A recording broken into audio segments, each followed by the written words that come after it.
Est-ce que tu sais quel est le point commun entre scroller sur les réseaux, construire des Legos et appuyer sur le bouton d'un ascenseur? Tu l'as pas? Le point commun, c'est que ces trois actions impliquent l'utilisation d'un algorithme. Et en fait, on en utilise des centaines, voire des milliers tous les jours.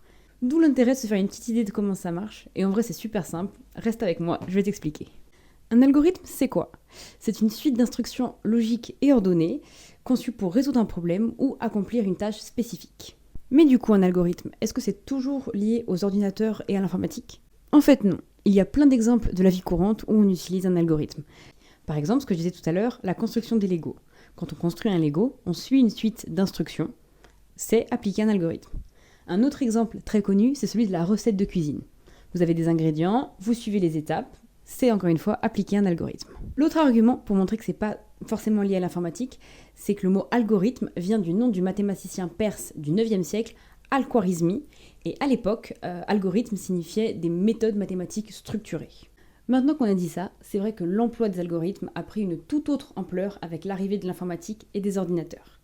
La question qu'on peut se poser, c'est donc comment est-ce qu'une machine, un ordinateur, arrive à comprendre un algorithme? On en arrive à un second terme important, les programmes. Un programme, c'est la mise en œuvre concrète d'un algorithme, c'est-à-dire sa traduction en fait dans un langage compréhensible par ordinateur, que ce soit Python, Java, etc. Et pour l'anecdote, le premier programme informatique a été écrit en 1842 par Ada Lovelace, une femme britannique. Et quel est le lien entre les algorithmes et l'intelligence artificielle? En fait, l'intelligence artificielle n'est qu'une famille d'algorithmes parmi tous les algorithmes qui existent.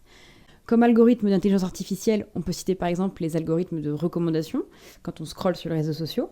Mais il existe une multitude d'algorithmes qui ne sont pas de l'IA. Par exemple, si on veut trier ses mails par ordre alphabétique, c'est un algorithme, mais pas de l'IA. Et quand un algorithme ne marche pas, on dit qu'il y a un bug. Et pourquoi ce mot bug? Rien n'est certain, mais la légende raconte qu'en 1947, un ordinateur de l'université d'Harvard, le Mark II, aurait cessé de fonctionner, et lorsqu'on l'a ouvert, on a découvert à l'intérieur un papillon de nuit qui aurait cassé quelque chose. Papillon de nuit, donc un insecte, bug en anglais. Je m'appelle Manon, et ici je simplifie des sujets d'intelligence artificielle et t'aide à bien l'utiliser. N'hésite pas à t'abonner si ça t'intéresse.